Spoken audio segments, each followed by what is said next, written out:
Tom smiling down, we have sunshine.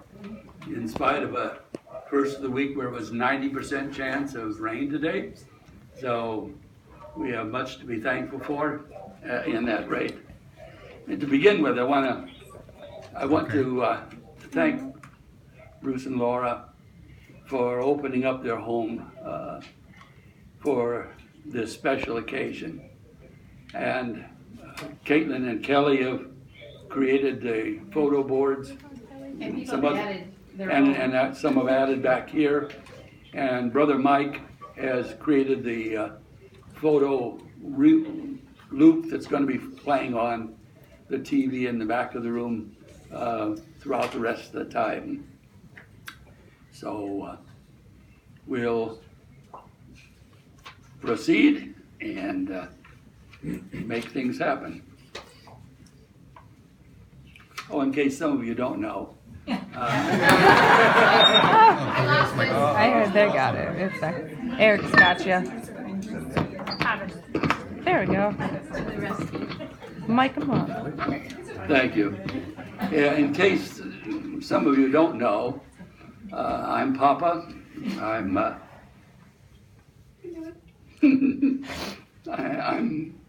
Heidi's father. Shared in, so that Heidi grew up in South Dakota and was born in South Dakota. And that's why if you look at her engagement and wedding ring, it's from Black Hills Gold, which is Black Hills in South Dakota. Tom and Heidi picked him out in St. Cloud, Minnesota. And so she carries from her birth with her. My wife is Dorothy, or Dot, is right by her. And our son and his wife, she is recovering from knee replacement surgery just 2 weeks ago or 1 week ago, and so was in no shape to travel 9 hours from Iowa to be here with us. And today is Terry's birthday, so we say hello to him earlier this morning, so in that way. But we will make things happen. And in keeping with Tom's wishes, we just died again. It's okay. It's okay, maybe the, It's There you go. my There you card. go. You go. some things in technology are touchy. Well, welcome to this celebration of the life of truly an original one, Tom Roberts. Caitlin and Kelly and Andy and Heidi wish to say thanks to all of you for your acts of love and support in these past 2 weeks and for taking the time and making the effort to join in this celebration this afternoon. Dot and I first met a sweaty Tom on a delightful fall afternoon in 1980 as he came off the field following a Elmhurst College football team victory in their freshman season.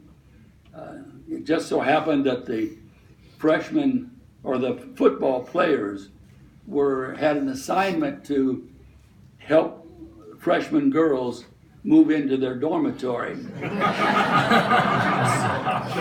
And it wasn't very long after that Tom and Heidi started dating, and it was one and done 38 years ago. The football, well, it was one and done. And now, and also, so it's been 38 years that I knew Tom, and you know that I have not reformed him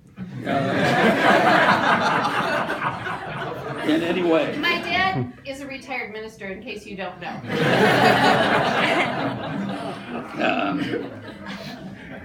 This is what you get after 1959 was I was ordained.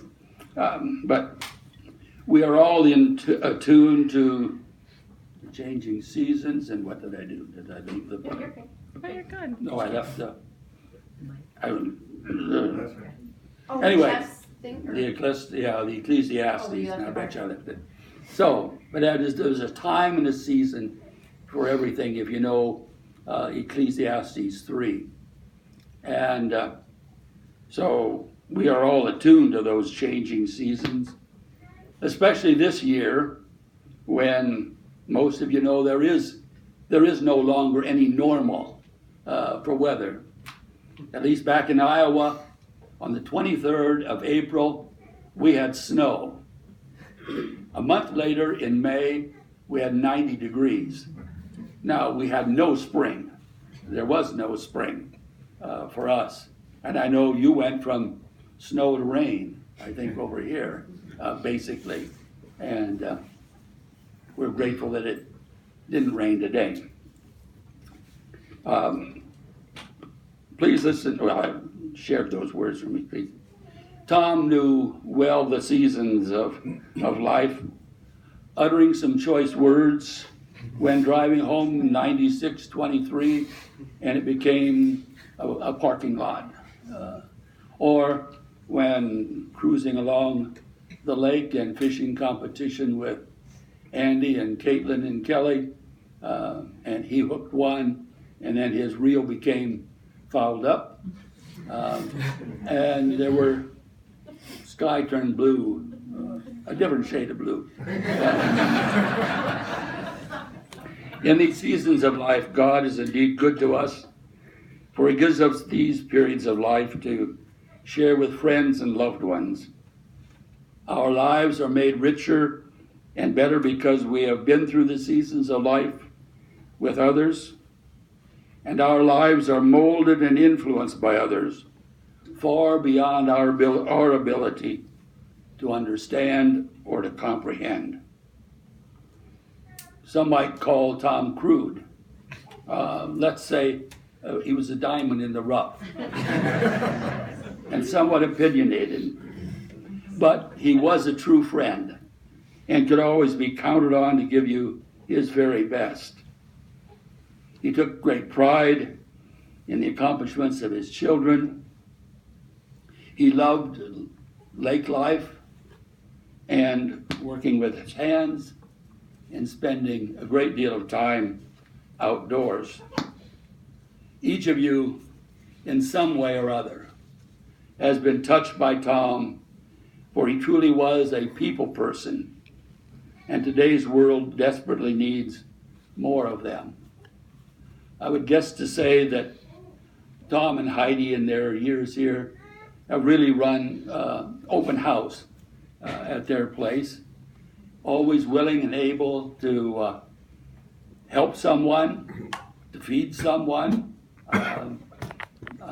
to host someone at a holiday when they had no place else to go. And so they have been a part of Lake Shannon since 1992. Tom was a registered organ donor and would encourage each of you, when you renew your license plate the next time, that you check that box, that you will become an organ donor. Because it is the gift of life, or parts of life, to those that we are recipients. John 15 reminds us in Jesus' words, "This is my commandment, that you love one another as I have loved you. Greater love has no one than this, that they lay down their life for another. You are my friends if you do what I command you." Jeff Quinn, a college friend and football teammate, and now the offensive line coach at Notre Dame, has team duties today, but sent this letter to Tom. Tom, we were fierce competitors at rival high schools. You didn't like me, I didn't like you. Then, the first day of practice at Elmhurst College as freshmen, we became best friends. We grinded through playing 4 awesome years together. You always supported my wrestling career, and I supported your track career. But most importantly, you and Heidi helped me figure out what the heck that chaos word meant and how to say it. Heidi can't remember what.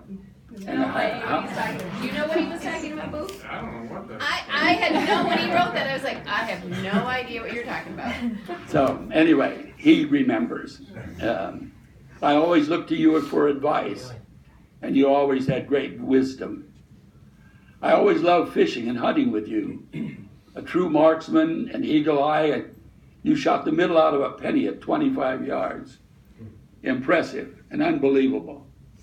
I knew it was special when you and Heidi said I do. We were all ecstatic because you both displayed true love for one another. Then when each of those precious children came into your life, it was pure joy to see how wonderful a father you became. My friend, you left way too soon. Knowing that, we will always stay in contact with your family. Please tell my younger brother Jason, Shannon's brother Daryl, and your parents that we love them and miss them every day. What helps me through these days is that you are all together. Dear Lord, words cannot explain anything right now. I am so grateful and thankful for you allowing me to know and spend time with a great friend, teammate, husband, father, and a man who was truly my brother. Tommy, Big Red, my left tackle, number 68. Watch over us all and rest in peace. Your memory will be eternal. Miss you, buddy. Your loving left guard, number 61. Jeff and family. Heidi has invited a few friends to share a word of their experience, a special experience with Tom as they've grown up together or grown together here on the lake. And so our host, Bruce Clark, is going to start it.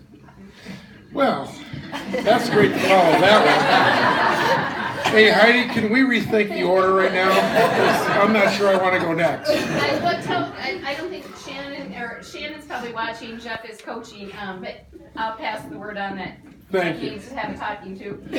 Well, on the concept of uplifting, let me try. So, hey, look, we kind of like the Roberts. We moved here, Laura and I, in 1992, and really we, shortly after we had Brendan and then Jess, and we just were kind of onto ourselves and working and chasing around 2 kids, and we'd heard about this lobster roast thing.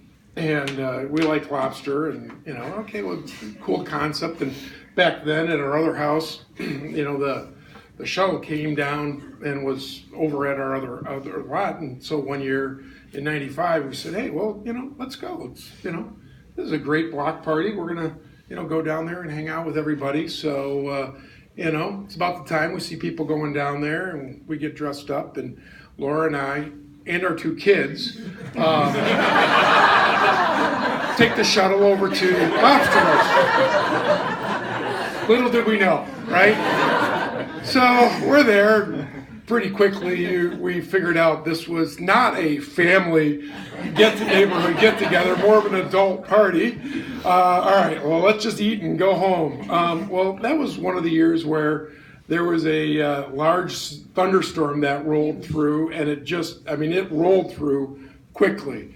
And of course, we first sought shelter under the tent, And between the Thunder, we got little one over here. Well, you were a lot littler then.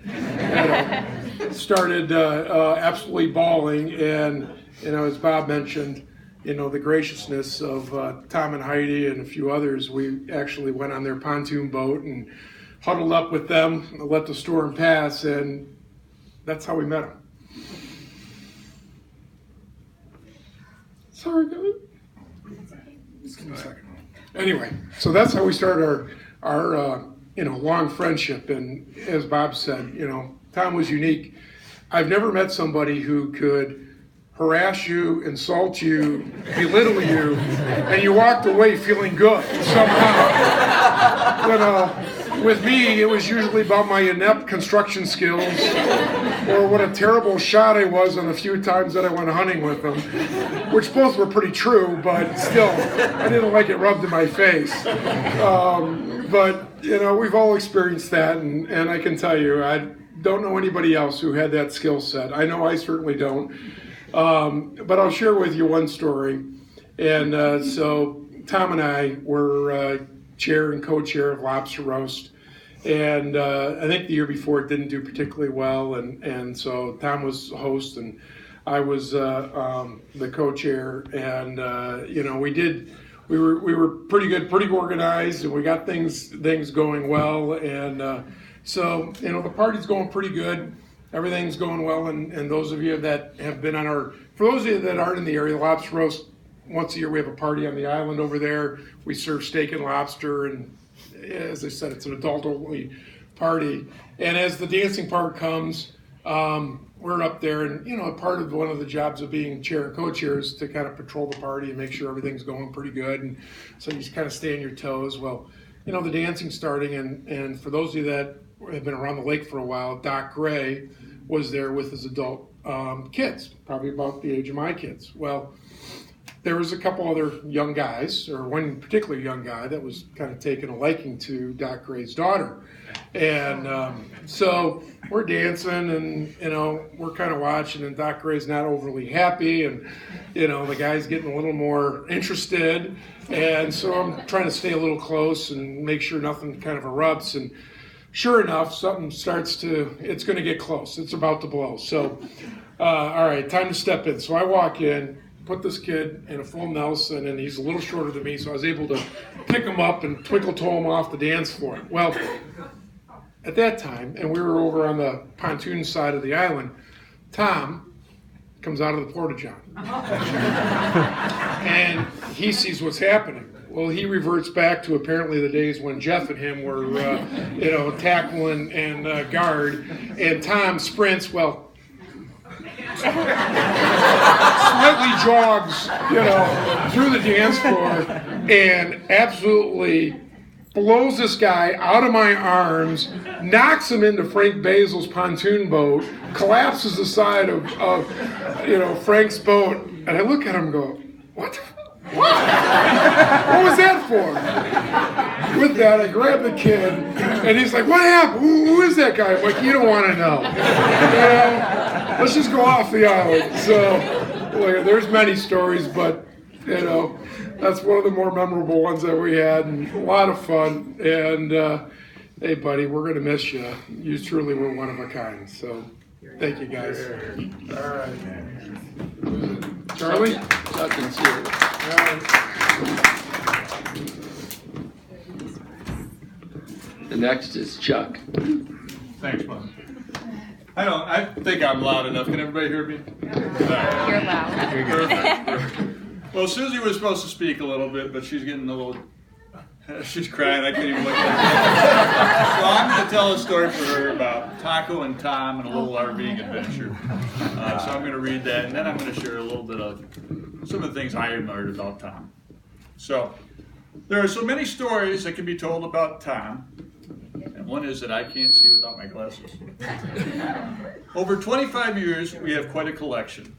From the very first time that we met and were competing over who had the longest toes, by flinging chocolate chip cookies to prove this great accomplishment, to numerous Pizza Fridays on the deck with the neighborhood.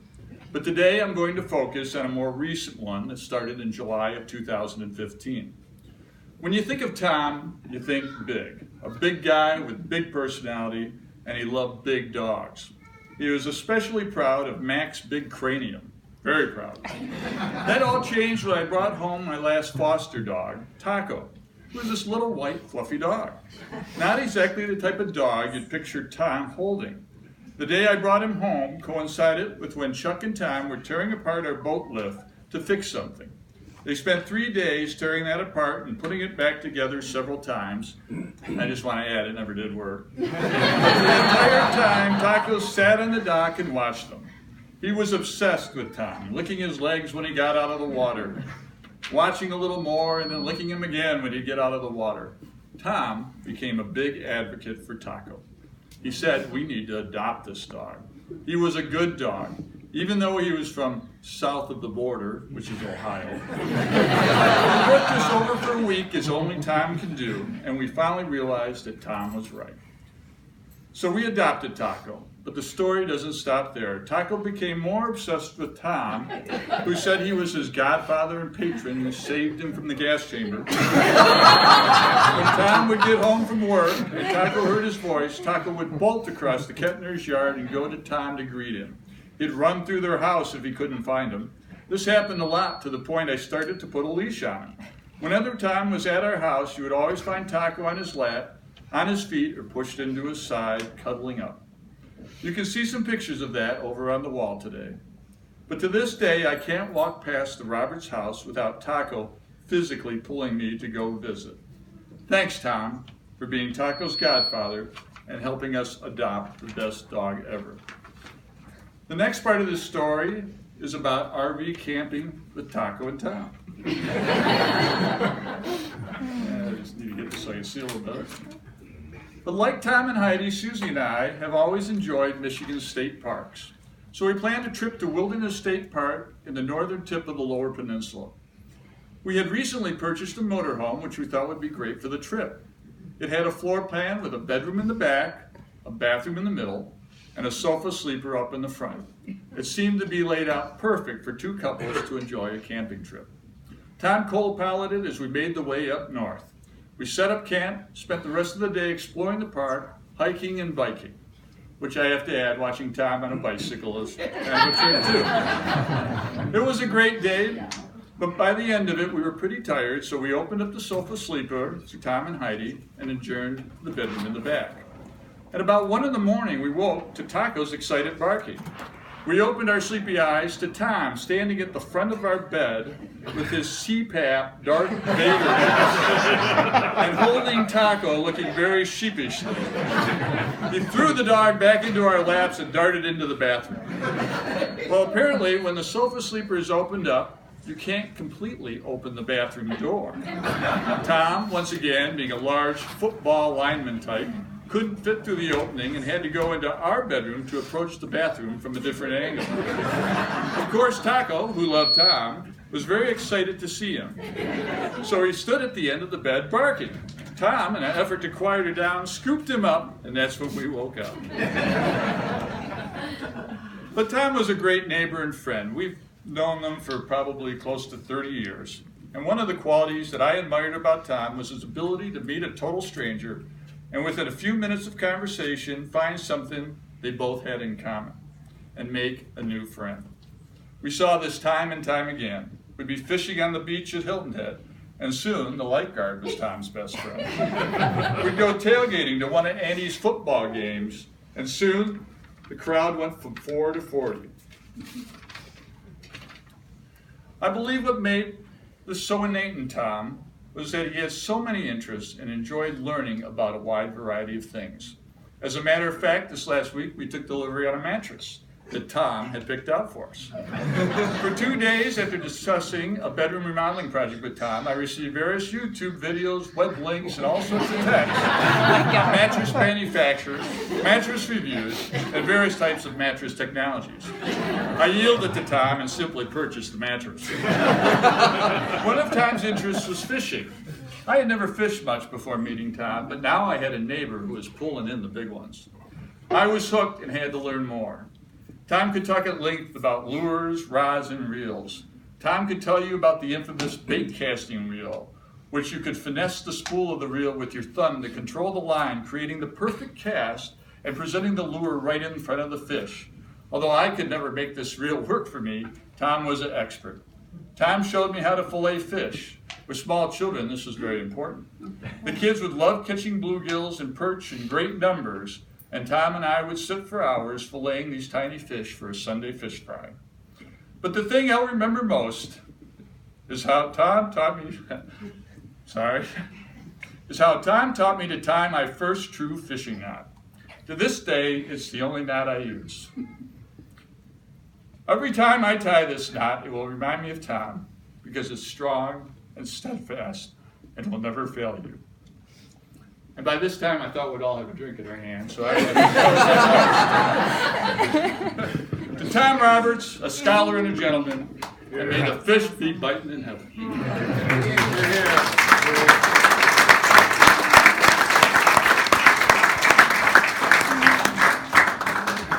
Someplace, Joe Moody is Right there. flown in from down south. For those of you who were unfortunate enough to live on the lake when I did, we're trying to sleep on a Friday night when I was out on the pontoon, you know I don't need the microphone. No, you don't.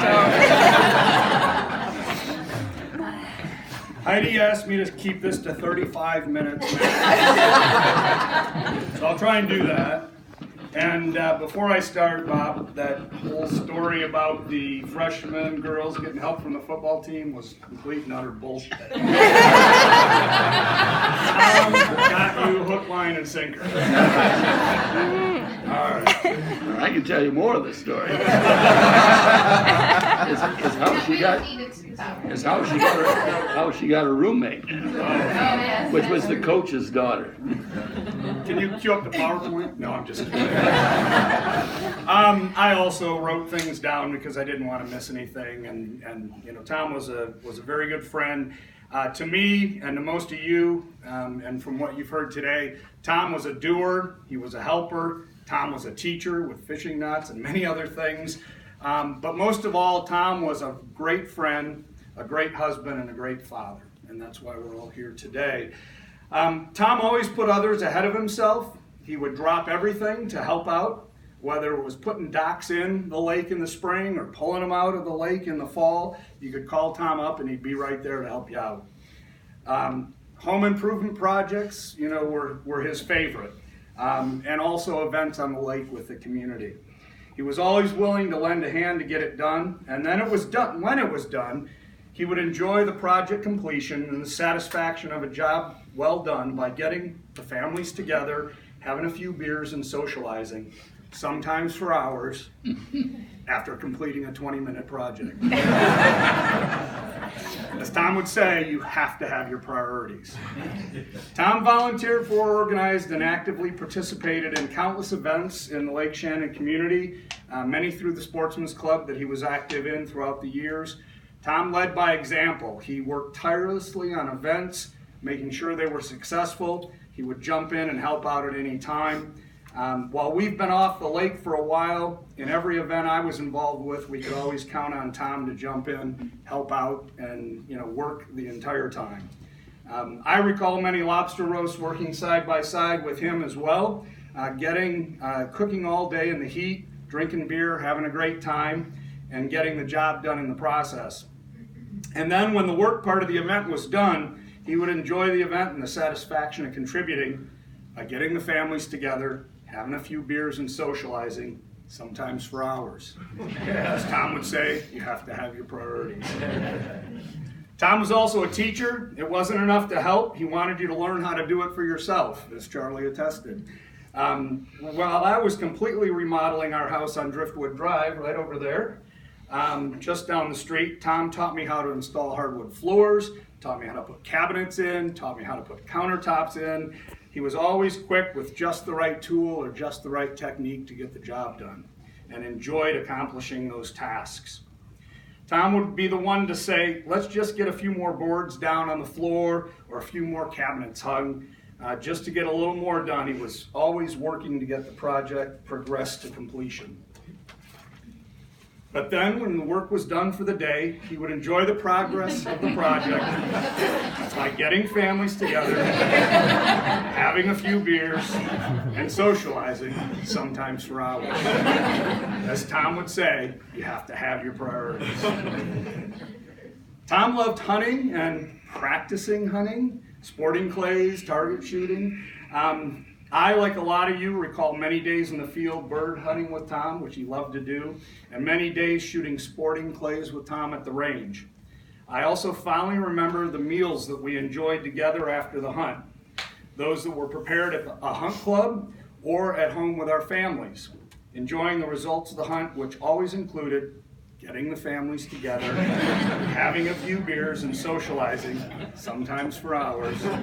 As Tom would say, you have to have your priorities. Throughout all of Tom's doing, helping, and teaching, he was always a true friend, a husband, and a father. He was jovial, kind, and Tom had a huge heart. Tom would always drop what he was doing for himself to help a friend or to volunteer for an event. He always had a laugh and a smile, and always the drive and energy to get the event or project to completion so that others could enjoy the result or the event. Tom always had time at the end of the work for getting the families together, having a few beers and socializing, sometimes for hours. As Tom would say, you have to have your priorities. So in his passing, which is way too early, and this time, for the first time, before all the work of life is done, give me a second. Tom is now leaving it up to us to carry on his tradition, leaving it up to us to be the doers, the helpers, the teachers, but most of all, the friends who will help each other.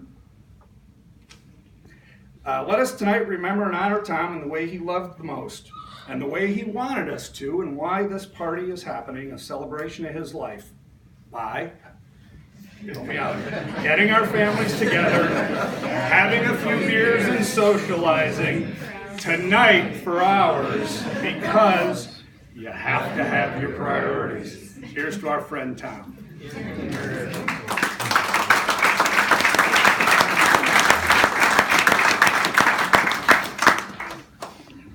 Tom's high school football coach sent this letter or a few comments.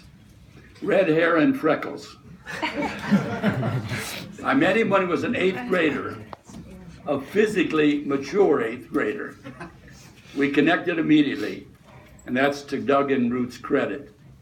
That's Tom's parents. From that point on, we believed in each other. Wow, he was a joy to coach and just be around. As coaches, we like to say about special kids, either I want to adopt them or I want to have my daughter marry him. Tom was that kind of special kid. For those of us with seasoning, that means age, there are people who we have known that have a place in our hearts who will always bring a smile when we think of them. TR does that for me.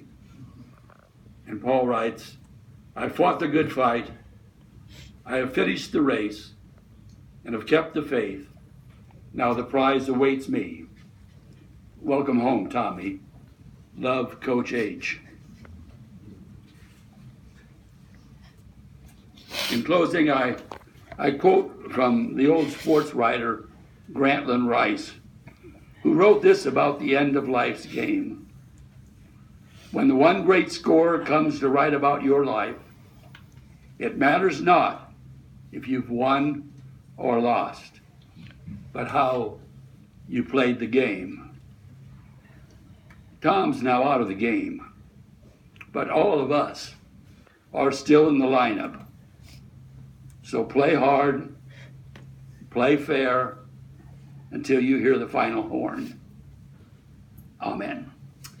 And in closing, I want to tell you that over on the table there are some paper for you to write down your favorite story or memory of Tom, and place it in the box over there, which you'll note is one of Tom's tackle boxes. and adorned appropriately. And this way Heidi and the family will have a book of memories from all of you. And so please join me and with a story or in a prayer of thanksgiving for our shared life and a blessing for the food and fellowship that you all have contributed to the potluck which we'll share. God, our mothers and fathers and our God, we are grateful for these moments together. Bless this community of kindred spirits and keep them united in their love and support of one another in times of joy or in times of sorrow. So bless this food which has been so lovingly and abundantly made. Bless it to our strength, and may our lives be of service to others. Amen.